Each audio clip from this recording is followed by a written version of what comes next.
21শে জুলাই 1993।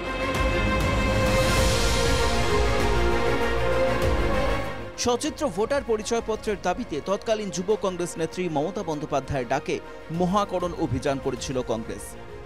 সেদিন পুলিশের গুলিতে নিহত হন কংগ্রেসের ১৩ জন কর্মী, যাদের মধ্যে ছিলেন ব্যারাকপুরের কেশব বৈরাগীও। ৩২ বছর পরও যাকে মনে রেখেছেন তার সেই সময়ের সহযোদ্ধারা, যাদের অধিকাংশই আজ তৃণমূলের নেতাকর্মী।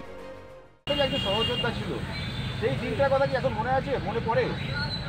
সারা জীবন মনে থাকে সেই আন্দোলন, সেই লড়াই, সেই মিছিল, সেই সিপিএমের হারমাদদের বিরুদ্ধে লড়াই।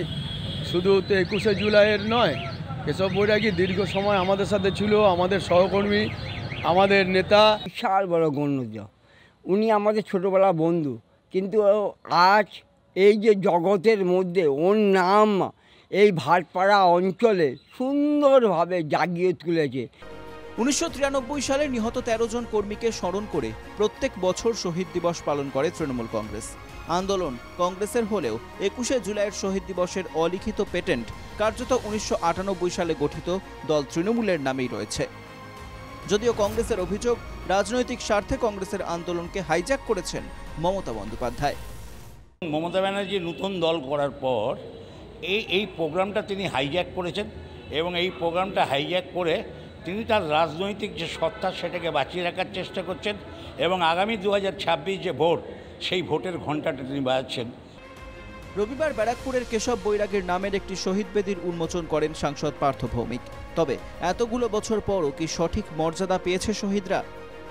যে মনীষ গুপ্তের বিরুদ্ধে সেই সময় গুলি চালানোর সিদ্ধান্ত নেওয়ার অভিযোগ উঠেছিল, তিনিই পরে তৃণমূল সরকারে মন্ত্রী হন রাজ্যসভার সাংসদও।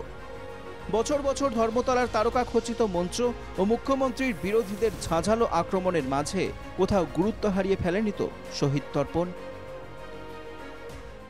মমতা ব্যানার্জি 21শে জুলাইকে তার রাজনৈতিক হাতিয়ার করেছেন।